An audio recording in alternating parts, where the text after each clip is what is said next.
bahasa Arab. Insyaallah. Al-hadis unduru ma qala wa la tanduru ila man qala. Sahih. Apakah hadis? Lihatlah apa yang diucapkan, jangan lihat orang yang mengucapkan. Adalah hadis yang sahih. Lau kana sahihan, fa kaifa bid-da'i salafi qad akhta'a fil manhaj. Lau kana dha'ifan, fa kaifa bid-da'i min ahli al-bidah. Baik. Hadis undur ila ma qala wa la tandur ila man qala tidak sahih dari Nabi alaihi salatu wassalam. Tapi hanya asar dari Ali bin Abi Thalib radhiyallahu anhu. Ya, jadi itu bukan hadis, tetapi hanya asar dari Ali bin Abi Thalib sebagaimana diterangkan dalam kitab-kitab hadis. Baik, adapun maknanya sahih. Hendaknya yang kita lihat adalah ucapan seorang, bukan orangnya yang mengucapkannya. Oleh karenanya ya ikhwan, tanamkan kebenaran dalam hati kita sehingga kita bisa mengoreksi suatu ucapan seorang. Apakah ini sesuai dengan Al-Quran dan hadis ataukah tidak? Ya, jadi tanamkan kebenaran dalam hati kita sehingga kita bisa mengoreksi apakah ucapan tersebut sesuai dengan kebenaran Al-Quran dan hadis ataukah tidak. Kalau kita, standar kita adalah orang bisa salah. Walaupun dia misalkan seorang ustaz, seorang alim, apakah dia maksum dari kesalahan? Tidak. Seorang syekh, walaupun syekh siapapun, Syekh Al-Albani atau Ibnu Baz, mesti ada kesalahannya. Kullu bani Adam khata'. Ya, bisa saja mereka salah. Tapi kalau prinsip kitab yang kita tanamkan dalam hati adalah kebenaran, walaupun dia adalah bukan seorang salafi, tapi ahli bidah, kadang-kadang mengucapkan satu kebenaran. Iya kan? Kadang-kadang mengucapkan satu kebenaran. Bukankah Rasulullah sallallahu alaihi wasallam ya, dalam kisah Abu Hurairah dengan setan tatkala diutus oleh Rasulullah SAW ditugasi untuk menjaga harta zakat, ya, harta zakat. Kemudian ada setan yang akan mencuri, kemudian dicegah sampai kemudian mengajarkan apa? Ayat kursi, ayat yang menjaga dari setan. Ya. Akhirnya disampaikan kepada Nabi alaihi salatu wassalam, lalu Nabi mengatakan, "Shadaqaka wa huwa kadhub." Dia benar, cuma dia itu pendusta. Jadi seorang pendusta kadang-kadang benar. Iya kan?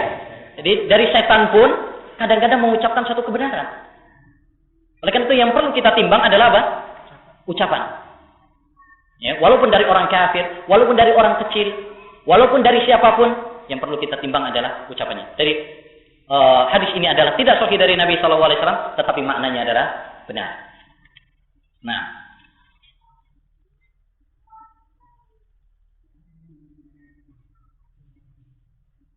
apakah kita memulai dakwah dengan tauhid juga kepada saudara-saudara kita yang sudah mengenal tauhid?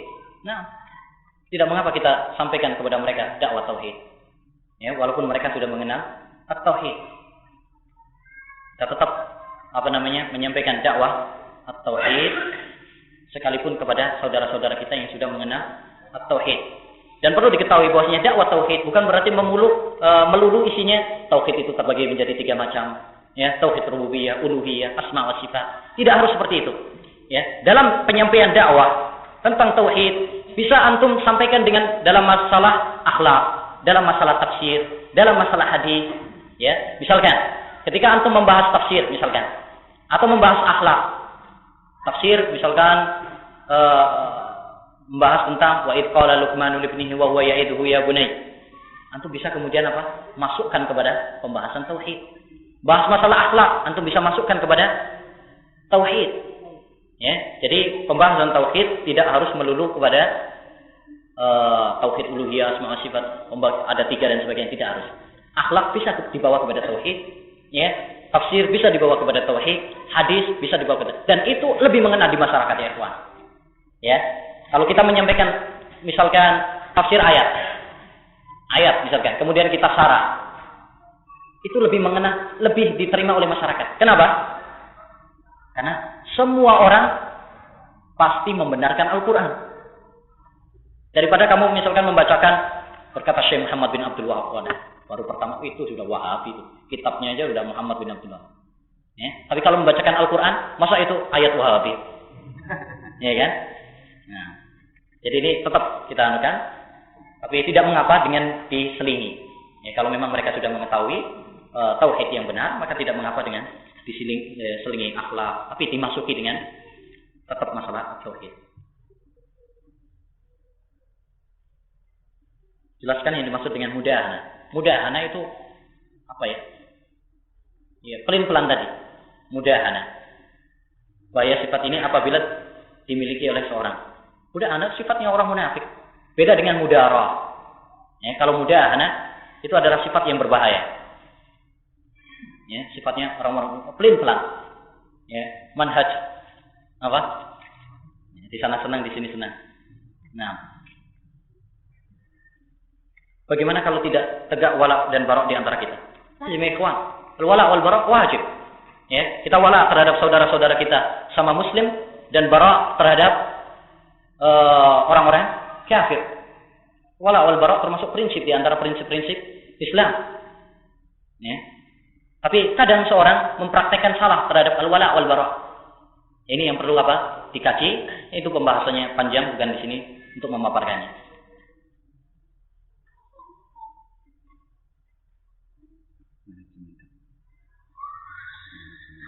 Manajemen. Pakai K. Manajemen.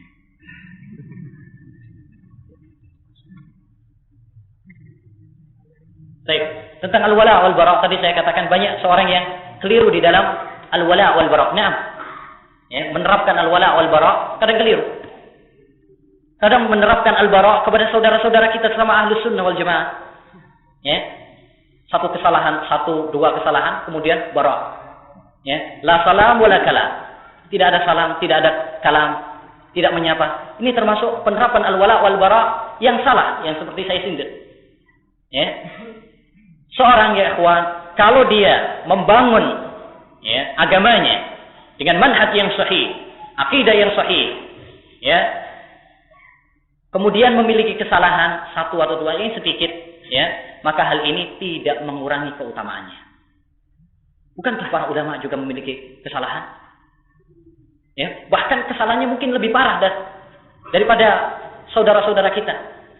Kenapa? Karena kesalahan-kesalahan mereka dalam masalah akidah. Coba lihat misalkan Imam Nawawi rahimahullah ta'ala atau Al-Hafidz Ibnu Hajar. Kesalahannya dalam masalah akidah. Tapi bagaimana sikap para ulama menghadapi kesalahan-kesalahan tersebut? Mereka mengatakan mereka telah berjasa besar dalam Islam dan kesalahan-kesalahan ini sedikit. Yang kesalahan-kesalahan ini tertutupi oleh kebaikan-kebaikan mereka yang banyak. Nih, sehingga ibarat Imam Ibnul Qayyim atau Imam Zahabi dalam masalah ini sering mengatakan, membawakan sebuah hadis, "Idza balaghal ma'u qullatain lam yahmilul khubuth." Kalau air itu sudah sampai 2 kullah, maka ya tidak akan membawa najis. Artinya, air itu kalau sudah banyak kena najis sedikit, tetap aja suci karena enggak merubah. Demikian juga, seorang yang kebaikannya banyak, kalau dia punya kesalahan 1 atau 2 yang sedikit, tidak mengurangi keutamaannya. Ya, tetap ya pintu nasihat terbuka. Ya, bukan berarti kemudian kita diam dari kesalahan tersebut. Tidak. Ya, tetapi menyikapi kesalahan dengan ya perbuatan yang salah ini juga adalah suatu kesalahan.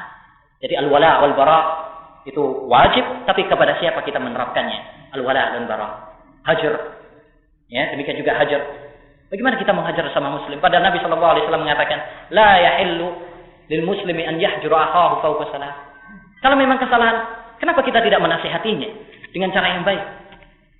Ya, wahjurhum hajran jamila. Hajarlah mereka dengan hajar yang baik. Sekarang banyak orang yang menghajar bukan dengan cara yang baik. Ya. Jadi harus hajar atau nasihat ataupun tahdir dibangun di atas keikhlasan dan rahmat. Hendaknya kita semuanya ikhwan bertakwa kepada Allah Subhanahu wa taala. Kita merasa diawasi oleh Allah Subhanahu wa taala. Hendaknya kita mengedepankan ukhuwah Islamiyah, merapatkan barisan kita semuanya. Ya, mana yang salah kita perbaiki dengan cara yang baik. Nah, adapun tentang apa pendapat antum tentang buku manajemen dakwah yang ada di pasaran, saya belum tahu. Siapa pengarangnya? Wallahu a'lam. Manajemen apa? Ini manajemen dakwah. Ya, manhajul anbiya fi dakwah ila banyak. Enggak dikasih pasaran. Ya wallahu a'lam. Saya enggak tahu. Apakah umat boleh membacanya? Tergantung pada tadi. Kalau saya nggak tahu ya, nggak tahu. Ya kan? Bagaimana hukumnya bila meminjam dan menaruh uang di bank konvensional? Kalau di tempat itu belum ada bank syariah. Ini nggak masuk pembahasan ini sebenarnya. Ya. Al-asal ya kawan, kalau kita bisa untuk tidak menaruh di bank, maka tidak usah menaruh di bank. Ya. Karena pada asalnya kita harus putus hubungan dengan, kita cerai dengan bank. Itu pada asalnya, selagi bisa. Tapi kalau dalam kondisi darurat, karena khawatir terhadap harta kita, maka para ulama membolehkannya dalam kondisi darurat. Tidak boleh kita meremehkannya. Ya, selagi ada tempat untuk menyimpannya di tempat yang aman, selain dari bank, maka itu adalah hendaknya kita lakukan. Karena berarti kalau kita menaruhnya di bank, sedikit tidak itu adalah ta'awun, ya, memiliki andil dalam membantu mereka. Nah, tapi kalau memang dalam kondisi darurat seperti saya katakan tadi, para ulama membolehkannya. Wallahu a'lam. Apakah penyebab belum menangnya para mujahidin Palestina secara mutlak? Kita berharap kepada Allah Subhanahu wa taala agar Allah Subhanahu wa taala memenangkan mereka, tapi yang terpenting ya bagi kita adalah membenahi at-tauhid. Ya. Membenahi at-tauhid. Allah Subhanahu wa taala berjanji, "In tansurullaha yansurkum." Apabila kalian menolong Allah Subhanahu wa taala, maka niscaya Allah akan menolong kalian. Ya. Jadi itu janji Allah Subhanahu wa taala, dan janji Allah pasti nyata. Ya, apabila kalian menolong Allah, pasti Allah akan menolong kalian. Ini janji Allah Subhanahu wa taala. Adapun kalau kita belum menolong Allah Subhanahu wa taala, belum menerapkan syariat Islam, maka bagaimana Allah Subhanahu wa taala akan menolong kita? Ya.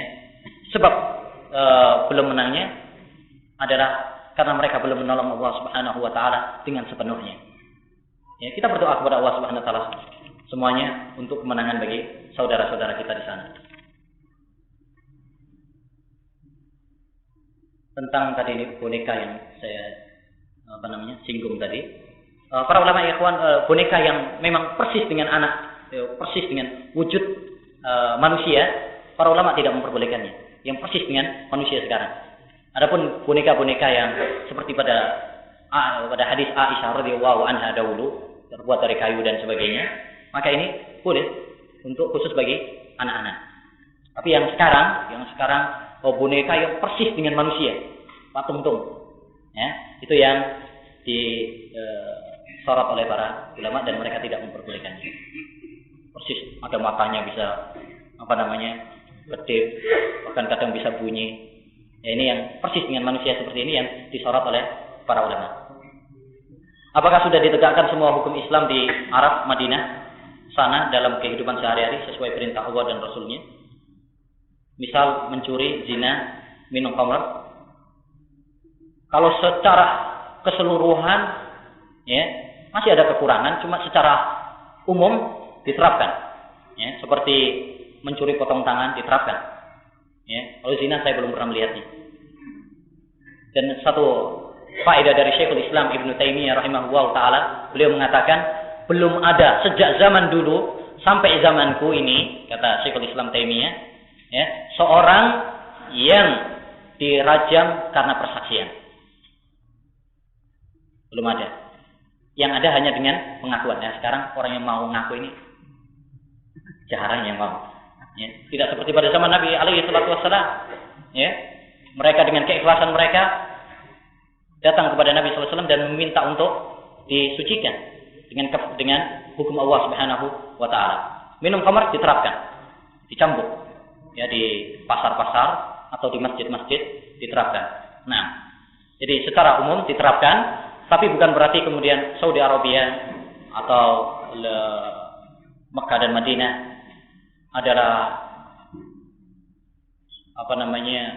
tidak memiliki kekurangan, tidak. Masih banyak kekurangan-kekurangan di sana. Masih ada perzinahan, masih ada pencurian dan sebagainya, tetapi secara hukum alhamdulillah sudah diterapkan beberapa di antaranya. Apakah ada hukum yang diterapkan di sana bagi ahli bid'ah? Kok banyak tentang di Saudi ini? Yang penting yang di Indonesia ini. Apakah ada hukum yang diterapkan di sana bagi ahlul bid'ah dan maksiat kepada Allah? Karena di negeri kita ini melakukan perbuatan tersebut secara terang-terangan, seperti yasinan, tahlilan, surah. Apakah ada juga di sana? Ya ada aja. Ya, tapi ngumpet-ngumpet. Ya, ada maulidan aja ada. Yasinan tiap Jumat juga ada. Ya, orang-orang kita, ya, DKI. Disangkanya orang-orang sana. Orang-orang kita masih ada yasinan. Ya. Maulidan, pernah digerebek polisi maulidan. Ya. Tapi kemudian masuk polisi, kemudian dikasih kitabnya Syekh bin Baz, At-Tahdhir minal Bidah. Jadi bengong teman kita. Kok di polisi kemudian malah dikasih kitab? Ya, kemudian dilepas gitu saja. Ya, diambil, kemudian dikasih kitab, didakwahi. Jadi dikasih kitab, kemudian dipulangin lagi.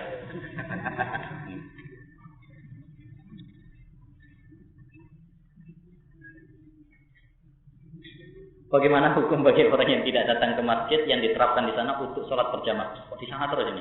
Apakah diterapkan bakar rumah seperti yang disampaikan Rasulullah? Nah, Rasulullah juga nggak membakar rumah ini ya. Karena Anda melihat pada saat ini banyak orang dengar dan sudah tahu tapi tidak datang. Nah, Rasulullah SAW juga tidak membakar. Ya, cuma ingin. Laqad hamamtu. Saya ingin. Ya, tapi Rasulullah tidak melakukannya karena dalam riwayat Ahmad disebutkan seandainya bukan karena anak-anak dan wanita yang tidak wajib sholat berjamaah. Ya, kalau dibakar, ntar anak-anak kan nggak berdosa. Kemudian para wanita juga nggak wajib melakukan sholat berjamaah. Bagaimana dibakar? Nah itu. Nah, mudaratnya lebih besar ini.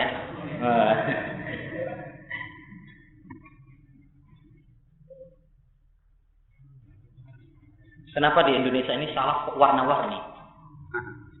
Warna-warni gimana? Merah putih gitu. Apa di sana juga? Apakah di sana juga? Anda melihat ada salaf Muhammadiyah, salaf Ikhwan Muslimin. Semua orang mengaku salaf. Nah, kullun yadda'i waslan bilaila wa laila la tuqirru lahum bidaka. Semua orang boleh mengaku, tapi yang terpenting adalah buktinya. Yang terpenting adalah buktinya. Menakjubkan apa yang diceritakan oleh Ibnul Qayyim, Burhanuddin Ibnul Qayyim, bukan Ibnul Qayyim Al-Jauziyah ya, tentang Al-Hafidz Ibnu Katsir rahimahullahu taala. Tatkala beliau dituduh sebagai seorang yang Asy'ari, maka kata Imam Burhanuddin kepada Imam Ibnu Katsir rahimahullahu taala, seandainya, kata beliau, seandainya seluruh badanmu mulai dari ujung rambut sampai ujung kaki adalah rambut, saya tidak mengatakan kamu adalah Asy'ari. Seandainya seluruh badannya ini mulai dari rambut sampai ujung kaki ini berubah rambut semuanya, saya enggak akan mengatakan kamu adalah Asy'ari. Kenapa? Karena beliau tahu bahwa Imam Ibnu Katsir rahimahullah adalah ahlu sunnah wal jamaah. Ya, seorang salafi. Ya. Jadi yang terpenting adalah apa? Bukti. Seorang sekalipun ya, kasih cap salafi mulai dari ujung kepala sampai ujung kaki, bajunya juga baju salafi, ya, kalau dia tidak menerapkan, bahkan menerjang manhaj salaf, ya, tidak menerapkan kaidah-kaidah salaf, ya nggak ada gunanya juga, ya kan? Jadi yang terpenting bukan label, al-ibratu bil ma'ani la bil asma. Yang menjadi ibrah adalah makna, ya. Bagaimana kita mempraktikkan manhaj ini, bukan dengan nama-nama. Sekarang nama ini, sekarang ada salafiyah sunniyah, ada salafiyah apalagi, wah saya nggak tahu lah. Tapi itu bukan yang terpenting. Yang terpenting adalah prakteknya, itu yang terpenting. Walaupun kita nggak mengaku salafi, kalau kita menerapkan salaf, ya salafi. Walaupun nggak ngaku, ya kan? Nah,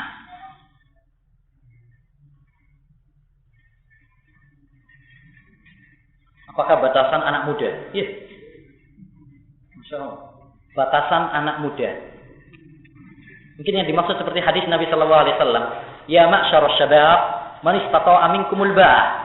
Wahai para pemuda, siapa yang mampu di antara kalian untuk al-ba'ah. Al-ba'ah itu adalah lahir batin, ya, nafkah, demikian juga nikah. Maka apa? Menikahlah. Ya, man istata'a. Ya ma'syarus syabab. Apakah maksudnya asy-syabab? Mungkin pemuda adalah yang belum nikah atau yang sudah nikah. Jadi umur patokannya ataukah belum nikah? Kalau patokan kita umur, walaupun sudah nikah, masuk tetap. Misalkan dia nikah umur 20, sedangkan patokannya adalah umur 30 misalkan. Ya. Dia sudah nikah. Tapi kalau patokannya umur, dia tetap masuk dalam hadis ini, walaupun dia sudah nikah. Tapi kalau patokannya adalah menikah, ya, walaupun nanti umur 40 tahun, kalau belum menikah berarti dia masih muda. Syekh Abdul Aziz bin Baz rahimahullah ta'ala mengatakan, ya, bahwa ya ma'syarus syabab, kata beliau, masuk dalam hal ini adalah walaupun dia sudah menikah. Ya, walaupun sudah menikah, ya ma'syarus syabab, kalau misalkan baru 1 ya, kalau sudah 4 ya enggak. Ya, maka dia tetap masuk dalam hadis tersebut. Jadi batasannya adalah umur. Batasannya adalah umur. Yaitu umur berapa? Umur kalau para ahli bahasa mengatakan 30 atau sampai 40 itulah. Ya, kalau sudah 40 itu sudah namanya syekh. Baik. Bagaimana hukumnya orang yang senantiasa melakukan dosa-dosa padahal dia sudah mengetahuinya? Ya, ini berarti dosa besar. Dia tidak mengamalkan ilmunya. Ya ayyuhalladzina amanu lima taquluna ma la taf'alun. Wahai orang-orang yang beriman, kenapa kamu tidak melakukan lima taquluna ma la taf'alun? Kenapa kamu mengatakan apa yang tidak kamu ucapkan? Jadi seorang harus mengamalkan ilmunya, dan ini penting ya, ikhwan. Ya, ini penting. Sudah banyak ilmu yang kita miliki, tetapi yang terpenting adalah amal. Oleh karenanya para sahabat Nabi alaihi salatu wassalam, tatkala mereka bertanya, ya, pertanyaan-pertanyaan yang banyak kepada Nabi alaihi salatu wassalam, tujuannya bukan hanya ilmu, tetapi yang terpenting adalah mengamalkannya. Ya. Jadi ini yang terpenting. Kalau dia mengetahui itu adalah dosa tapi melakukannya, maka ini adalah tidak benar. Apakah dia terjerumus pada kekufuran? Tidak. Ya, kalau cuma dosa-dosa besar, maka dia tidak sampai kepada derajat kafir. Akidah Ahlus Sunnah wal Jamaah tidak mengkafirkan seorang walaupun dia melakukan dosa besar. Ya, kita katakan dia adalah seorang yang beriman tetapi kurang imannya. Imannya berkurang.